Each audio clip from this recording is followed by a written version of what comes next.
see something, I think we'll just move on from that. Um, yeah, welcome everybody. Thank you all so much for joining us. Um, really appreciate you all being here. And yeah, we're excited to we've got our two lovely alumni here, Theo and Miranda. And we're just going to talk about some of our summer programs. These two are going to share their experiences, and we'll have plenty of time for questions at the end. Or really intermittently, if you'd like, please feel free to just chime in. We've got, really not too many folks here. So, we can be very easy and popcorn style things. Cool. Okay. Meet your facilitator. That's me. My name is Caroline. I myself am also an alum of Dragons. I did 2 Dragons semesters in 2018 before college. I went to India with Dragons. And then in 2021, oh, amazing. We've got one more person coming in. Nice. Hi, Haley. Welcome. Awesome. And then in 2021, I took a semester off of college during COVID. Was really struggling with the online learning situation and the global pandemic situation as well. So I returned to Dragons because that was probably some of the most impactful learning outside of the classroom I'd ever had. So I returned, did a semester there, and then graduated successfully from college. So Dragons has definitely shaped quite a bit of my life. And now I work here on the outreach team. During my summers, I also work as an instructor for a couple other organizations. I've been working for the National Outdoor Leadership School, and then Overland Summers and Putney Student Travel. So I've definitely dipped my toe a little bit into this world, and I'm excited to keep going. So that is me. Man, I'm really struggling with this. All right, we're just gonna continue from here. So I'm just going to tell y'all a little bit more about Dragons before we jump into our panel.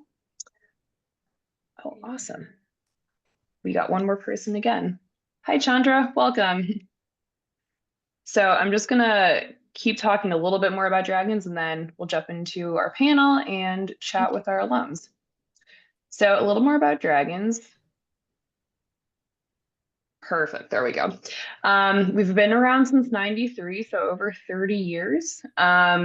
We offer programs for high school students and college students. Traditionally in the summers, we take high schoolers on programs across Asia, Africa, and South America, although many of our programs are open up until age 22 for the summer. And then we also do gap semester programs, which are the ones I did. Traditionally, those ones are about 80 to 90 days long, and involve that extended cultural immersion in those countries. So those are kind of our bread and butter programs. We've been expanding into different spaces lately. We have some themed programs, entrepreneurship in Taiwan, a couple of other things. They're not expecting any response from anybody. Just wanted to make sure that wasn't a question. They're just talking about the program. Perfect. So yeah, we've been kind of jumping into that space a little bit. And we've been offering some shorter gap semester programs as well, ones that are about 5 weeks, as well as some 2-week summer programs and 6 weeks. So we're really kind of expanding into different spaces and catering to a lot of different interests. Perfect. What we are really proud of and we think really sets us apart, and I'll let our alums talk about this as well. And being in this industry, I can say this definitely sets us apart as well, is we travel very much as sort of folks who live in these countries rather than as tourists. We really skip the tour buses in favor of meaningful, genuine connections and aiming to give our students a sense what it's really like to live in these countries. We do that, in a number of different ways. But whether it's staying with local families or using a train rather than, again, a tour bus or, sort of a different mode of transportation, we aim to have the most immersive, authentic, and just genuine experience as possible while we're traveling. Perfect. So as I mentioned before, we have our wonderful panelists with us. And I'll let you guys just introduce yourselves. If you guys could just say your names, your pronouns, if you'd like to share where you're from and what you're up to right now in your lives. Awesome. I can start, I guess. My name Thank is you. Theo. I use he, him pronouns. I grew up in Alexandria, Virginia, right outside of DC. And I'm currently a freshman at Brown University. I did two summer programs, as you can see, the Nepal 2022 summer program and the Ladakh, like Northern India, summer program in 2023. Yeah, both like life-changing, incredible experiences. Dragons has been just like an incredible organization. Yeah, and I'm really grateful that I had those opportunities. Uh, Amazing. Thanks, Theo. I'm Miranda. I live in LA and I'm a current senior, so college applications. I did and my pronouns are she, her. I did the China language intensive this past summer, and I mean, same thing. It was amazing. It's definitely like one of the best experiences I've ever had. So yeah. Awesome. Amazing. Thank you guys so much. Sweet. I'm gonna take a look at my first question here. We kind of talked about this. I asked you guys about your memories at the beginning while folks were trickling in, but yeah, I'm just curious to hear what are some of the most vivid memories, whether these were good memories, challenging memories. What are the most sort of memorable things that come to mind when you think about your programs? Theo, if you want to give two, you're welcome to. And Miranda, you as well. If there's more, we want to hear about them. Um, for my Nepal trip, I mean, most of my core memories really have to do with like interactions with other people. So either in homestay or people in my group, or I spent a lot of time at a Tibetan Buddhist monastery on my Nepal trip. That time was really impactful. And I think kind of one of the core kind of times was the amount of time that we had with a Kempo, like a monk at that monastery. So we were there for 5 or 6 days. I mean, we had 4 hours of teachings with him every single day. And that kind of like intensive practice and learning was really, really impactful. I remember in one of his teachings, he asked the question, "Where is I?" So he like asked like, "Is I in your clothes? Is I in your arm? Is I in your head? Is I in your body?" And that question kind of led me down kind of a lot more kind of reflection within that realm. And since then, I started going to like a Buddhist center near me in Alexandria, and I'm part of a Tibetan Buddhist group actually at college. So that's been really impactful, and that experience was I would say life changing. Nice. I'm gonna be thinking about where is I as I'm falling to sleep tonight. That's awesome. For me, I honestly think every moment was so vivid. Um, I remember like the entire experience, but I think one of the ones was at the end of our first homestay in a rural village. We did a performance for our homestay families. So we like each prepared something. We like learned ballroom dancing, and martial arts, singing, and it was like a fun celebration.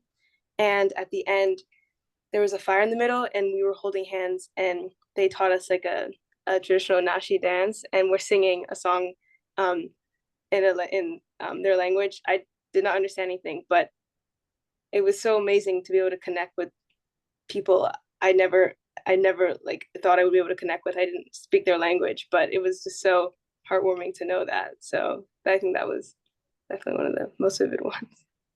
That's awesome, Miranda. And were you talking about your ISPs there? Yeah, it was Nice. not in the homestay we did ISPs, but we did a Yeah. little bit of ISPs in that one. Yeah. Nice, awesome. And then for anyone who's unfamiliar with that acronym, ISPs are independent study projects. So each student is able to work with a local master. In India, we call them our local gurus, and we were able to learn a skill. My skill also ended up being a martial art, which was really exciting. Actually, yeah, do each of you want to share as well what you guys did? Yeah, sure. So in Nepal, I did like traditional Nepali woodworking, where they had a very particular kind of method where you would do your work on the ground and hold the wooden block with your feet. So it was like you were gripping it with your feet and then chiseling with like a hammer and Ooh. chisel with your hand. It was really sick. One of my like best friends on the trip, our ISP instructor was his homestay father as well. So we would just hang out, like have tea with the family. And I really felt like integrated within that family. So that was awesome. Awesome. That's amazing. That's a cool connection to make. Yeah, for my ISP, I did kung fu, wushu. Nice. So yeah, I'd been doing it for a while. I've been doing it for a while, but I it was me and two other people in my program who did it, and none of us, we were like the three people who did not speak any Mandarin. So it was interesting how what he was teaching us like translated into what we were doing, because we could only see the movements, but he was also explaining things. So I learned like a different style that I'm used to, and I think that was like that was amazing to do. Um, and yeah. Nice. Yeah, it's incredible too how much you can learn. And I imagine too, like that was probably a really big language learning experience in itself Oh as yeah. well. Yeah. Oh yeah. Nice. Yeah. Survival learning a little bit. Exactly. Yeah. Awesome. Yeah, that's a super, I feel like, kind of typical dragon story. Nice. Um, would you guys say, what were some of the most challenging aspects of your course? There were a lot of challenges at different moments. I mean, um, yeah, I think like first night of homestay for both, like for all of, I did, I guess, three different homestays over my two Mm, trips. Like that first night, first couple of nights, it can feel very isolating, especially in Nepal. Both of them were solo homestays. Like I didn't have a partner from the program with mm, me. So, the language barrier is super strong, especially for my first yeah, both of mine in Nepal, my families didn't speak any English. So it was all kind of, learning how to communicate in the ways that you can without language, which is really cool, but really hard at different times. And then for India, it was very physically, it was more kind of a trekking focused trip. So there were a lot of kind of physically taxing moments on trek, especially. And then probably the most challenging part is learning how to kind of keep like a cohesive group while everyone is exhausted and tired and sore from 7 hours of trekking that day. So like figuring out those kind of interpersonal relationships and also yeah, being able to kind of connect when there's like a really strong barrier is it was very challenging at times, but yeah, definitely felt like I like they prepared us well for kind of those experiences as well as you can without actually going through them. But yeah, it was awesome overall getting through it. amazing. Nice. Yeah, I think similarly the language. I my experience with the language before was like a month on Duolingo, so basically nothing. And my first homestay was also a solo homestay, and I remember it was raining, and my homestay mom like took me, and we were eating dinner, and I just stood there. I like didn't eat. I was like shivering there. It was like I was so nervous and anxious. It was horrible. But and they were just enjoying the food. But so I think the language definitely throughout the program. But at the same time I still feel like I got the same experience that the others who spoke more Mandarin did than me. So yeah, it was challenging, but I was able to communicate, and it was definitely interesting finding ways to communicate. And even when I learned something after the lessons and being able to use that um, at home was amazing. So yeah. It was always so surprising, like how much you could actually communicate without being able to speak. Exactly. And like Yeah. one game that like I discovered for my second homestay, my urban homestay in Nepal, which is like for hours with my homestay mom, I would just point to an object, say it in English, she'd say it in Nepali, and we just like rinse and repeat with like different household objects and animals and plants. It was yeah, which like it doesn't seem like you're getting that much done, but it was like, you formed a connection through that. So that was sick. Yeah. How do you guys feel like your language skills each sort of progressed over your programs, especially like with that homestay involved? Um, I had no background in Nepali or Hindi or Ladakhi. Mm. And um, my Nepali like survival, like very baseline survival Nepali. I've actually since that one trip to Nepal, I've actually been back both summers. So I've been able to Amazing. kind of use it and use kind of whatever communication that I have, and then going to Ladakh, I was able to use a little bit of Nepali, and I don't know if Mm. you had Hemant Kumar as your instructor. Yes, I did. I had him twice, so I learned some Hindi from Amazing. him, and I was able to Nice. adapt my basic Nepali into some basic Hindi to be able to Nice. communicate, like, just ask, like, where's the bathroom, like, where's Mm. some food, just things like that. So I didn't learn, like, too much, but enough to, like, connect and, like, say a Mm. few words and just bring a smile to some Nepali people's faces. Mm. They don't expect you to speak anything. Yeah.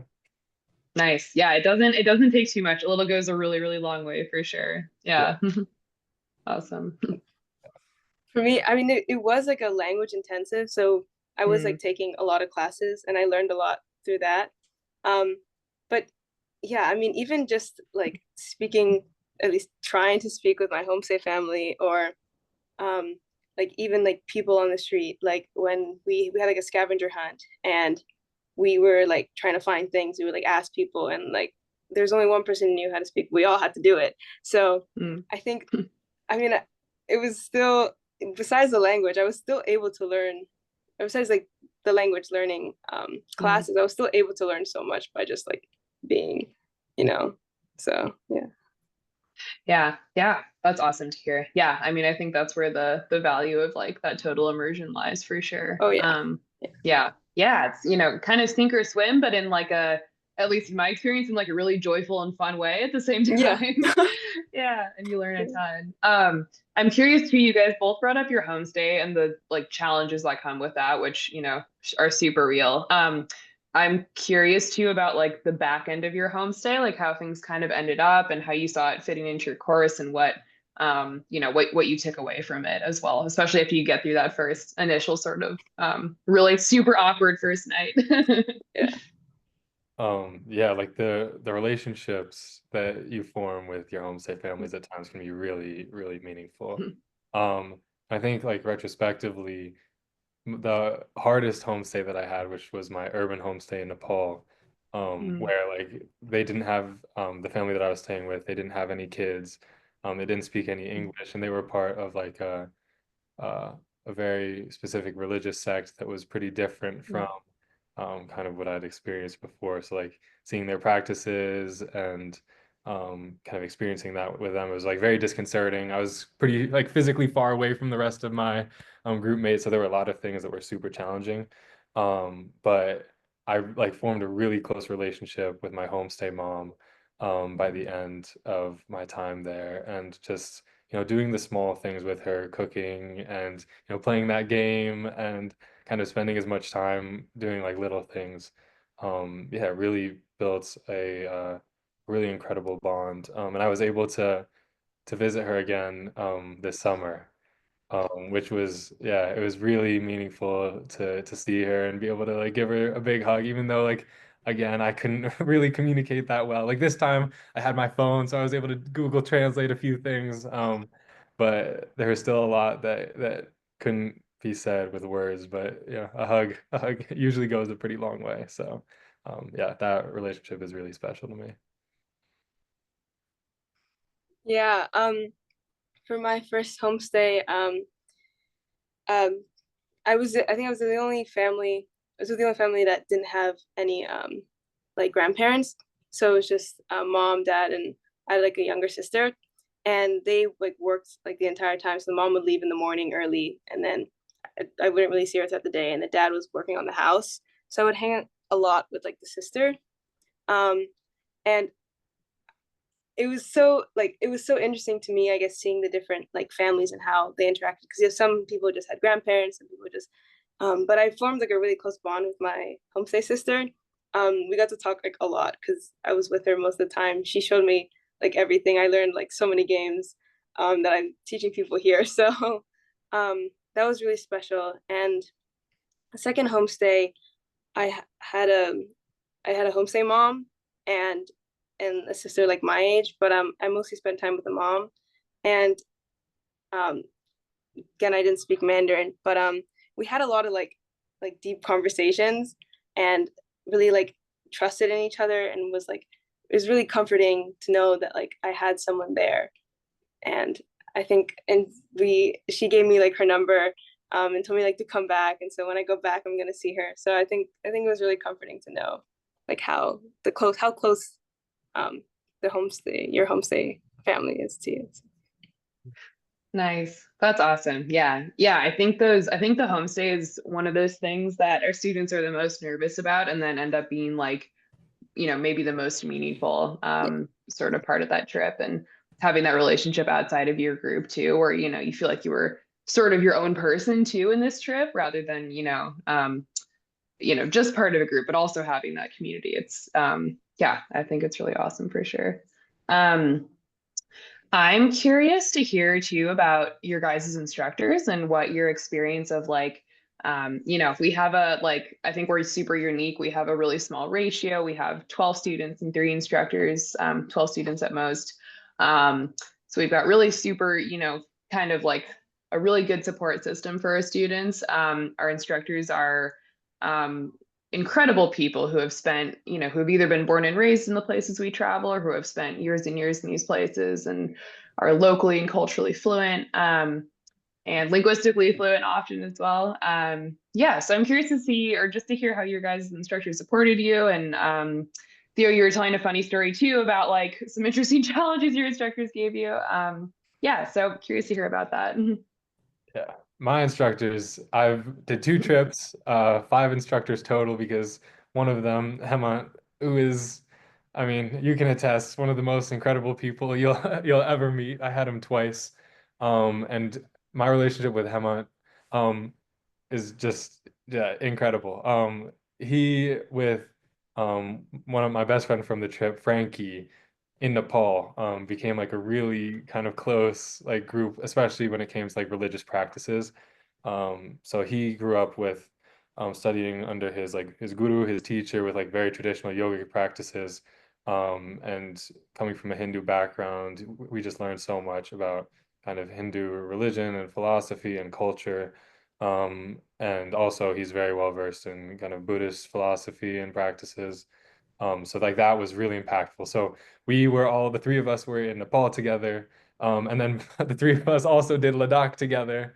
So we were able to kind of continue that relationship. And I actually ended up going to Hemant's wedding in India last school year, which Did you was really? yeah, which was one of Nice. the most kind of incredible, wild experiences that I've ever had. So we became really tight. And then all my other instructors were also incredible. I've seen the 3 out of the other 4 at least one other time off program, just because of I've been able to kind of travel in that region since then. They're super like responsible and responsive and just like some of the kindest people that you'll ever meet. It was very funny, like the kind of the vibes of the instructors were very different year to year. Like it just feels very different depending on who's there, but each set of instructors that I had just brought so much to the group and knew so much about the people and cultures that we were around. Yeah, just incredible. And yeah, I'm sure that I'll see some of them again. And yeah, all of them just have a place in my heart as well. Yeah, I Awesome. love my instructors as well.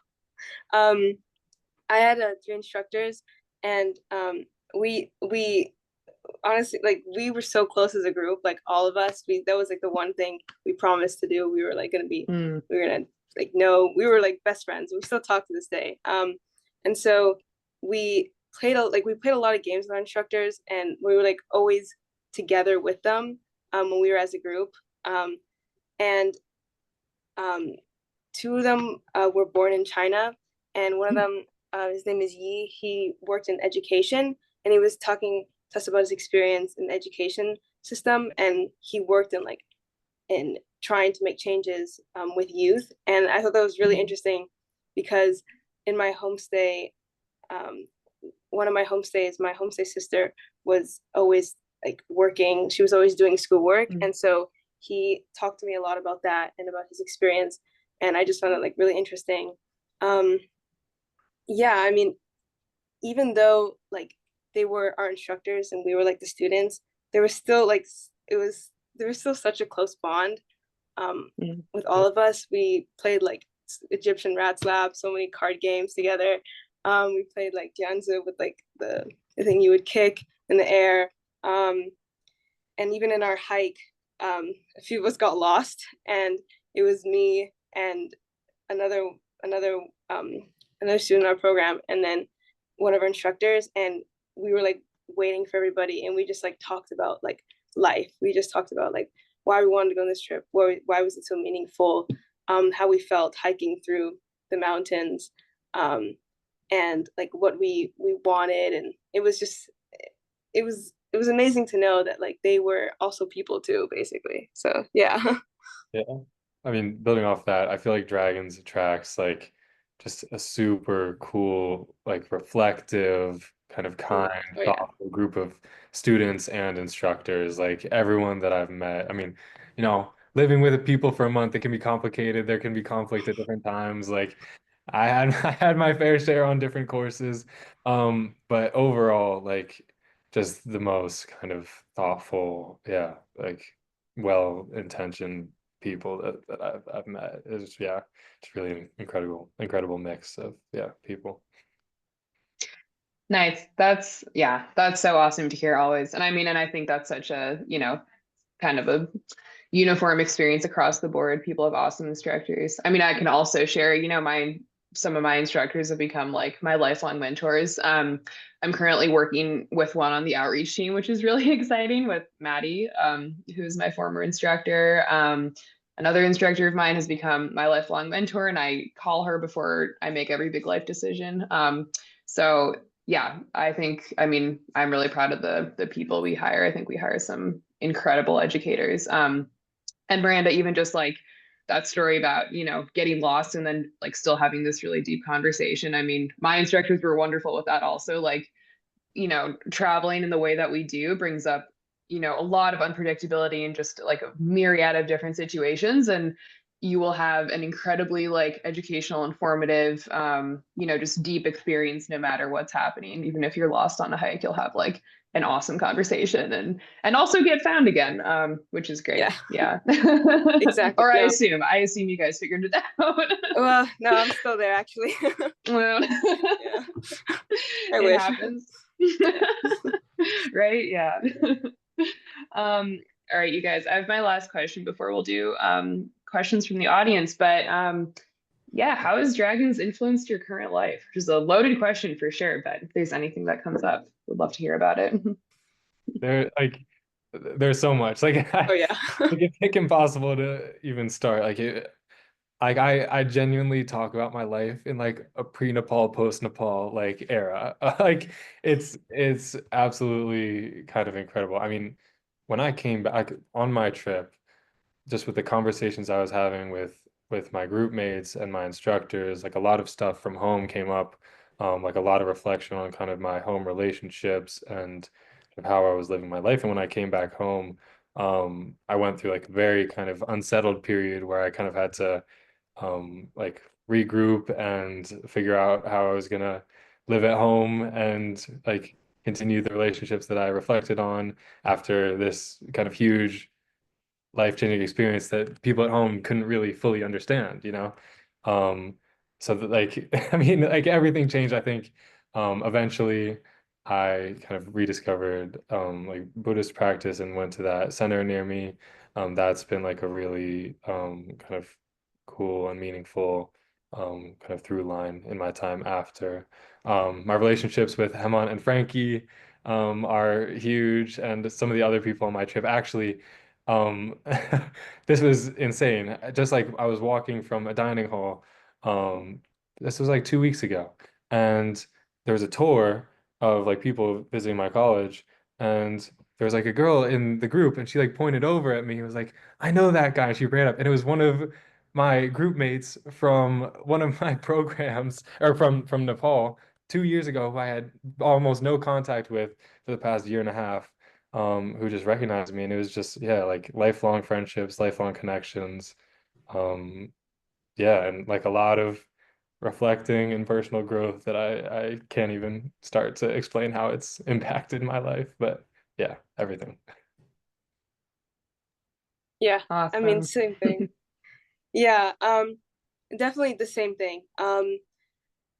I before Dragons, the month before when I was preparing, I was super anxious, super it was like horrible. I was like freaking out. I was like prescribed medication. I was freaking out so much, and I didn't think I'd be able to like survive. Basically, like I was like everything was so new. I didn't speak the language, and I've been away from home. It was like without my phone, and I'm like, this is definitely the best decision I've ever made. I'm so glad I came here. I learned so much about myself, and every memory that I have is so vivid because of how present I was, and because of each it was amazing. And I think one of the main things I learned was definitely to be more present, um, and to really like cherish each moment, because I went out of my comfort zone and it was like the best thing I ever did. And so taking risks, really trying new things, and just like being out there, even if it's just as simple as like, I don't know, like asking the barista for a cup of coffee, which I wouldn't do otherwise, like really just like going out there and experiencing. And I wrote one of like the yak boards I wrote was about like happiness, and I think it was really meaningful to me because uh, I I wrote about how like before I'd like relied on like music and like these things to like make me feel happy or like to be happy, and not having those or just being in a completely new environment, I learned that I only really need myself to be happy and to find happiness and to find joy. And so I think that's like one of the big things that I took away. I really really want to just do more and really cherish each moment. So yeah, it was everything. Yeah. That's incredible. That's awesome. Yeah. Yeah. I mean, I think these like, these programs give us the environment to think about, how you find happiness for yourself is, a hugely important question and not something we all generally get the time and space to do. Mhm. So that's really wonderful to hear. Yeah. Nice. All right. Thank you both so much for sharing. This is so wonderful. I'll open it up to questions, and I think we actually just got one in the chat. Let me take another look here. Dun, dun, dun. Or if that person would like to ask that again. Oh, I I just found yeah, it. I see it. How do you Awesome. Perfect. decide where you should go or which place would be best? Are there any personality characteristics or other recommendations about which country would be the best fit Mm, for gap year? Um, for it's me, a when great I was question. thinking, yeah. Um, I mean, I knew that I wanted to do a Dragons trip, and I didn't know where to go necessarily, for both of my summers. Well, actually, the second I knew that I wanted to be with him on, so that was a little different with my instructor. But the first one, I went through the website, and I think they still have this. They have like maybe out of 5 ratings for different characteristics. So there's Mm, like religious exploration, rugged travel, a bunch of like trekking, homestay, other kind of characteristics. So looking at those and kind of what I was looking for at the time, and I was very much looking for number one, I think I was trying to get physically and culturally kind of the farthest away from home as possible. I was definitely running from a lot of things at the time. And then also like the religious and spiritual aspect that Nepal has. And I think a lot of the East and South Asian programs have that element. I know Ladakh did as well, but Nepal in particular is kind of known as being one of the most kind of religious intensive. So that was something that I was looking for. So if that's something that you're looking at, that's huge. But then yeah, looking at those kind of those sliders was yeah helpful. Yeah, for me, I knew I wanted to go abroad. I wanted to really like do something completely out of my comfort zone and learn about myself. I've been doing martial arts my entire life. I've been in kung fu for a while now. So through like that experience, and I learned like a lot about the culture. Um, but I wanted to really immerse myself, so I chose to go to China. Um, but yeah, Theo brings up a good point. In the programs they have um, like they rate things of like how like much this will be in the program. So if it's like the religious aspect or the language intensive, and one of the main things I wanted was like the ISB, and so I wanted like the chance to be able to practice martial arts in China, and so kind of choosing that way, like seeing like what things you value, what things like you like doing, and seeing how which program that applies to. Yeah. And one of the great things about dragons, like you're gonna go to a program for one thing and then get so much out of everything else Exactly. you didn't even Yeah. expect. Like, Yeah. I really believe that there's no way to go wrong with it. I did two programs. I had an older sister that did two programs as well in South America, completely different, kind of tone and experience, but also just incredible. She loved it as well. So I really don't think that you can go wrong. But yeah, like looking for the things that you're most interested in, it's probably a good way to start and then move from there, I guess. Yeah. Yeah. The dragons Yeah. experience is very universal. Yeah. Yeah. I'm sorry, Miranda, do you have more to say there or? Oh, no, that's good. That's good. Sorry about that. Yeah. That's okay. Yeah, I think that's a great way to think about it. And just too that I think especially for our gap semester programs, folks often come and then sort of leave with, with more direction than they came in with. My Dragons program influenced what I studied in college, and obviously what I now do. And I think it's a great program for folks. All of our programs do have a focus of inquiry, as we call it. So in Nepal, I believe it is spiritual and religious studies. But beyond that, our programs are very open and very almost flexible in certain ways. And that really allows folks to explore all these different aspects of their personalities that maybe they didn't even know were there. Yeah, Actually, sweet. yeah. Can I speak on the flexibility, if that's okay? Please, yeah, Oh, yeah. absolutely. Big point. Yeah. So yeah, like there's kind of like a itinerary, like when you look on the website. But one of the amazing things is that, of course, they have a plan. So they're not just like, okay, what now?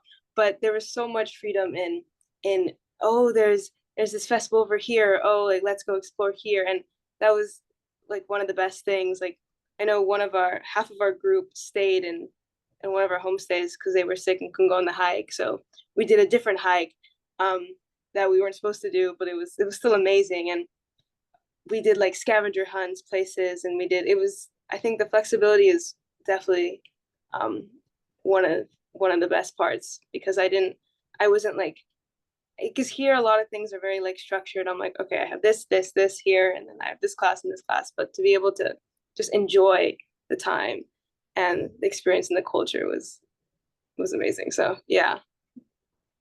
100%. Yeah. Nothing to add. Yeah. Same experience basically. I saw a Yeah. question about, sorry, did you want to add something? No, go for it. Yeah, that's Yeah, that's the about direction I was going in as well. yeah, for Nepal. So yeah, mentally and physically prepare for the trip. So my Nepal trip actually wasn't super hiking intensive. It was actually my northern India trip that was more hiking intensive. We did in Nepal, we only did like two 4-hour hikes, nothing kind of too strenuous.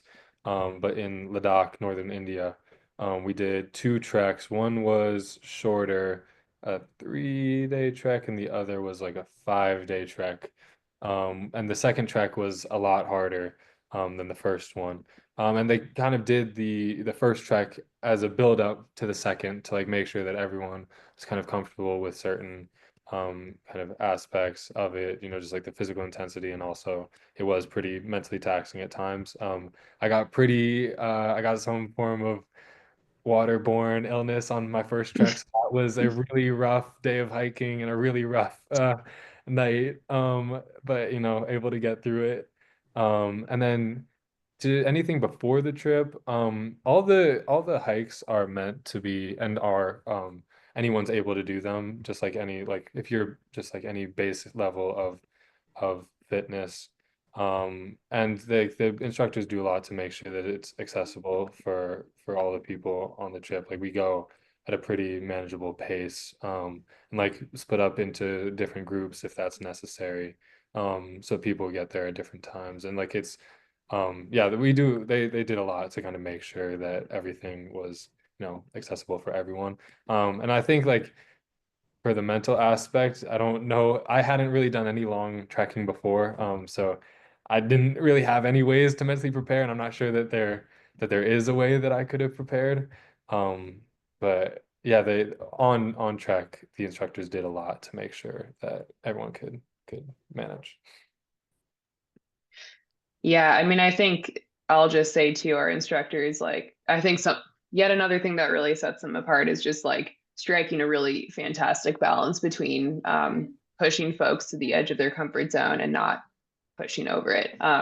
In that we call it, your comfort zone, your learning zone, and then your panic zone. And I think instructors do a great job of keeping folks in their learning zone where it makes sense and where a lot of learning happens. Before we move on to the next question, I'm gonna reshare my screen and thank you all so much for your patience here with the screen sharing drama tonight. But we were just chatting about these different aspects of our programs, and these are our 9 program components.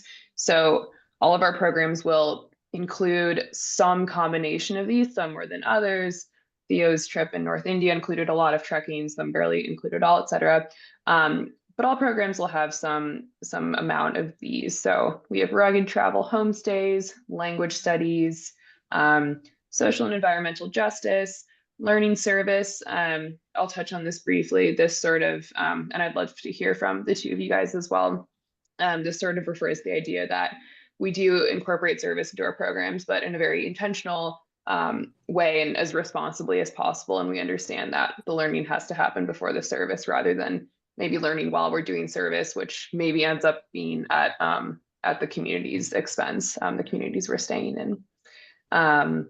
Yeah, and then these are our sort of last 3 here, and that independent study project we've been talking about quite a bit as well is another really huge program component where similar to the homestay, folks get a chance to build, a really special deep relationship and do some really deep learning kind of outside that group and have an independent experience that way. Yeah, do you guys have anything to add on learning service, ISP, anything kind of related to that?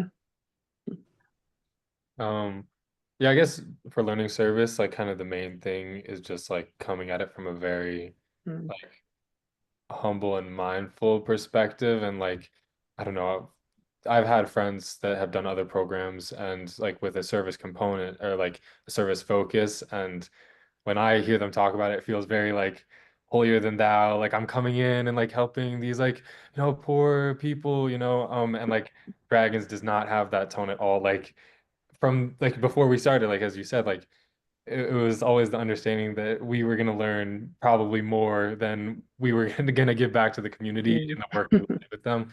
So like, for example, like I technically like helped work in the rice paddies with my rural homestay, but like I was not really helping. And like I knew that I wasn't going to be like an effective like rice farmer on my first day.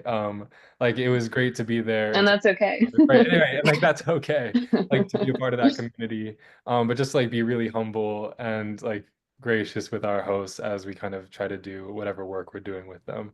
And like not like trying to come and like swoop in and like, pretend that we're like gonna like help them automatically just by being there.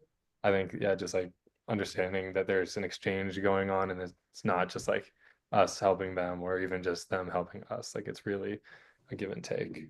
That was like a big focus for both of my courses.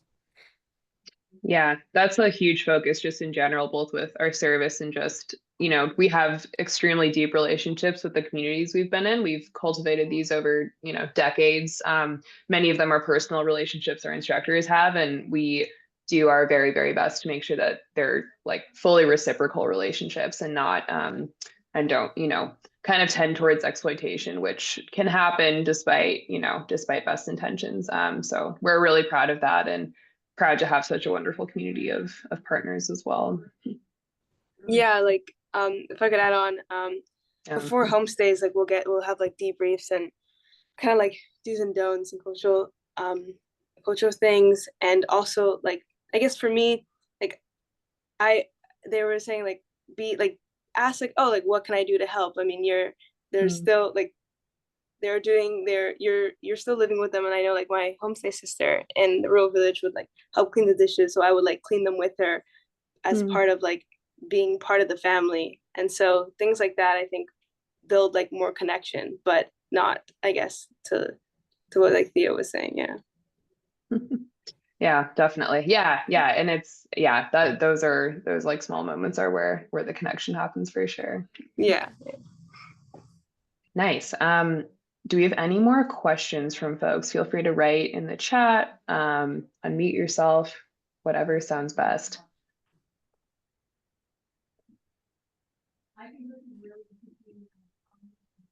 Hello. Hi. So you said that you both didn't have your phones for the trip. Yeah.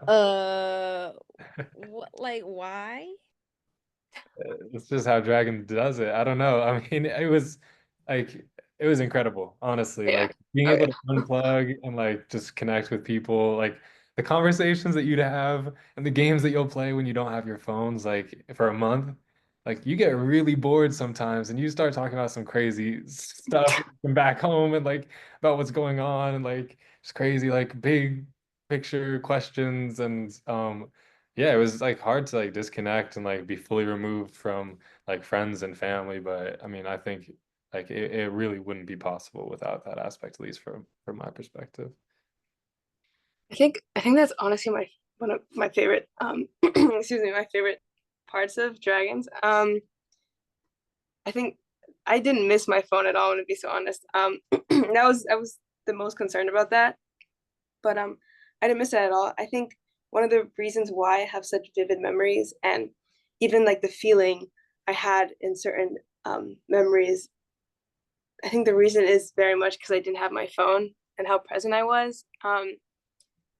Like I mean, I always say like when I'm in an environment where like no one else has their phones, I'm able to, and I don't have my phone, I'm able to connect with them so much more.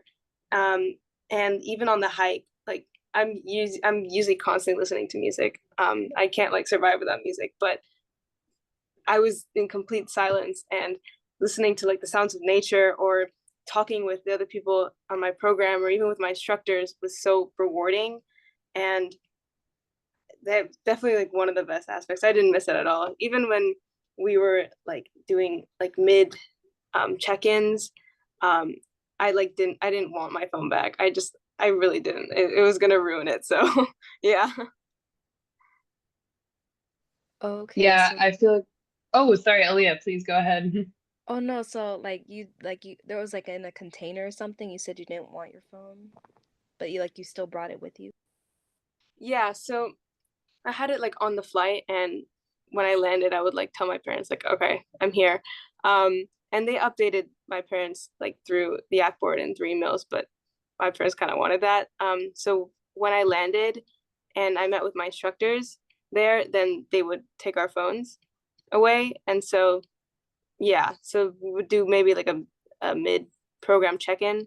Um, but yeah, it was basically the entire time. Yeah.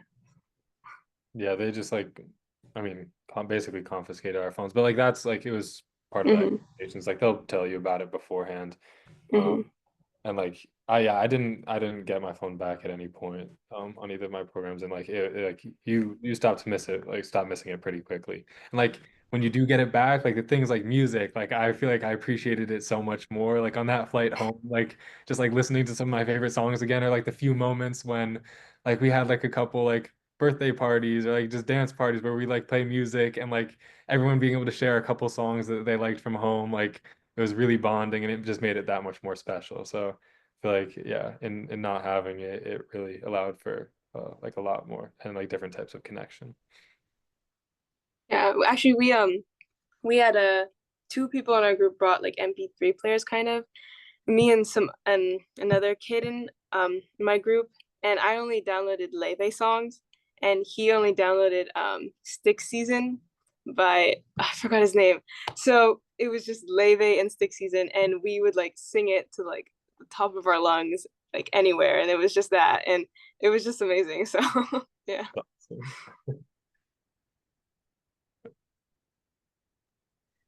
Yeah, I feel like being able to like being allowed to exist without your phone in like this day and age, like it's almost like it's the only opportunity you'll really have for that.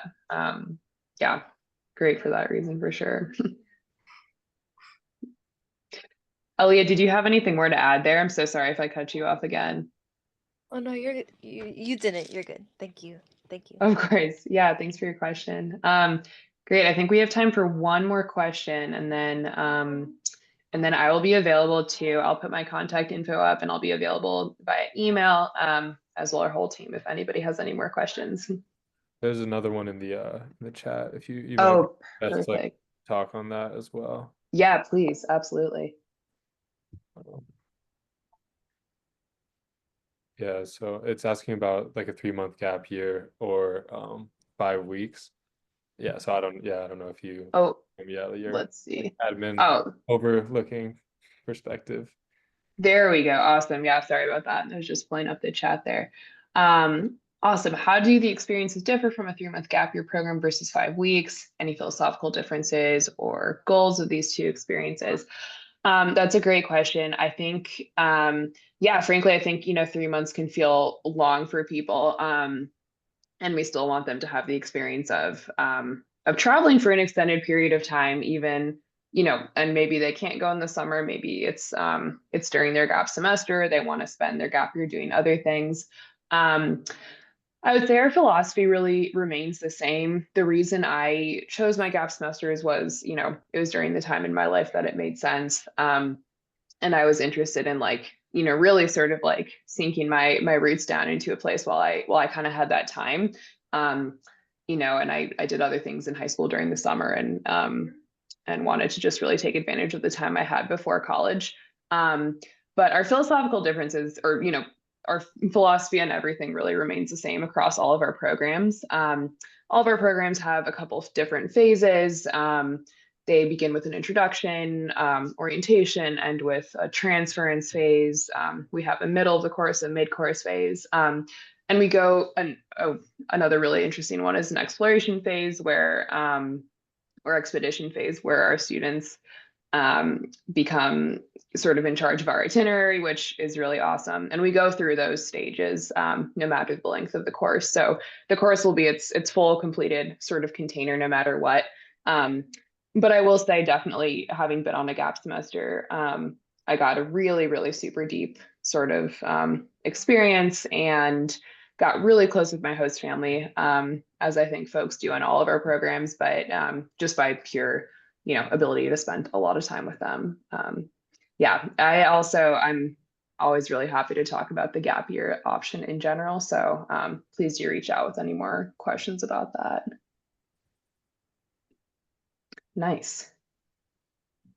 All right, any more questions?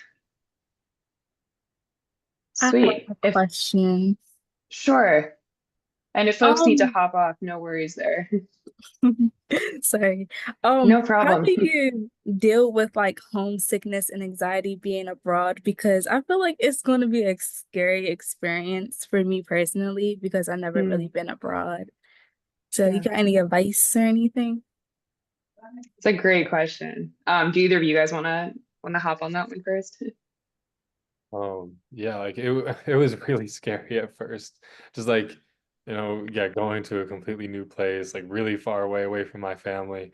I think the biggest, like the first few days were pretty hard, and like I think those kind of feelings of like, fear and isolation kind of reset at homestays like I talked about.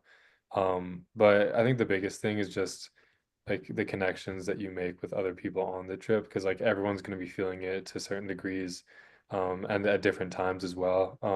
So like kind of the solidarity that you build like as a group, and then also the instructors are really there for you.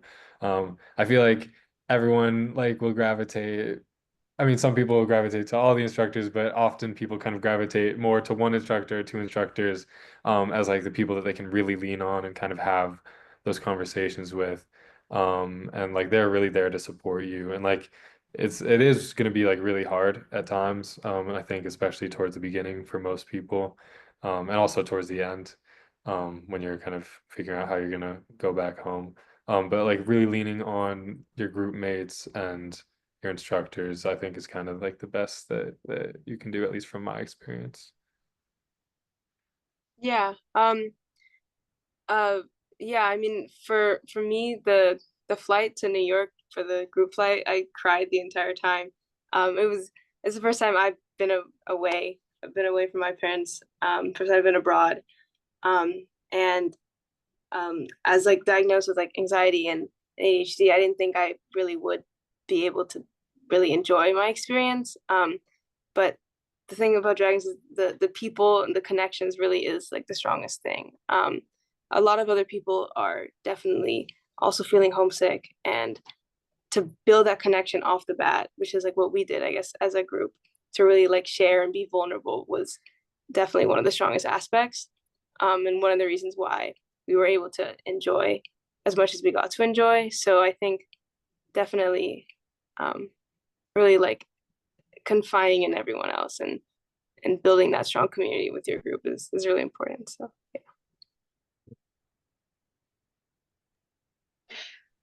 Yeah, those are great answers. I think too, it really helps to understand that, everyone will sort of have those periods of homesickness. And, your instructors have helped folks through those things so many times and are there and prepared, and their number one focus and job is to help you through them.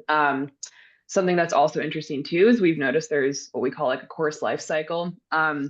It kind of starts with this honeymoon phase folks are on. Then, maybe a plateauing, and then sort of this like, oh God, like, I'm here, and and it's the beginning, but the sort of novelty is worn off. And then, a lot of sort of fear and anxiety. And then, you kind of slowly start building these skills, and then you end your course on like a really high note. So that life cycle is really normal. And we talk about it at the beginning and prepare folks for it. And I think people knowing what to expect probably really helps. At least it did in my experience. Yeah. Dragon Yeah, does needs so much to prepare for like at the beginning, like before the trip, like at the beginning of the trip in orientation, and then transference for me, especially for my Nepal trip, was like I mean, there was no way for like where I was coming from and where like my experience on the trip and then going, but there was no way to really prepare. But I really feel like Dragons like did everything, like my instructors did everything that they could to kind of help me prepare for that transition back. Like we even like practiced like describing the trip to people in like oh yeah, we did minutes, that too. 1 minute, like your elevator pitch, just like quickly like they've done this so many times. The instructors are so knowledgeable, that like they're yeah, it's tough. And like, you talked about like the storming phase and like things like the life cycle isn't always like super, regular. Sometimes, storming phase for my first trip, there was a little bit of conflict on the last night, which was an interesting experience. But then like on the last day, we all kind of came back together again. But yeah, like the instructors, like especially, are so well prepared for all of that. Yeah, I don't know if you have anything to add. Yeah, I mean, basically what you said, yeah. Awesome. Yeah, absolutely. Yeah, no, our instructors are awesome. That's been a big theme of tonight, and it's true for sure. Um, nice. All right, I think that's all the time we have. In case you cannot see my email right there on the shared screen, I'm gonna put it in our chat as well.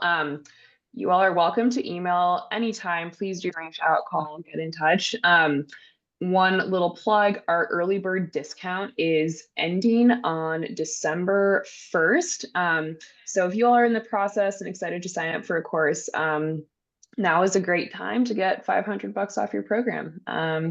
Yeah, thank you everyone so much for being here. I really appreciate it. Thanks, All y'all. Thank right. you. Thank you so much. Have a good night. Yeah, thank you guys. Appreciate you. Thank you. All right. Bye-bye.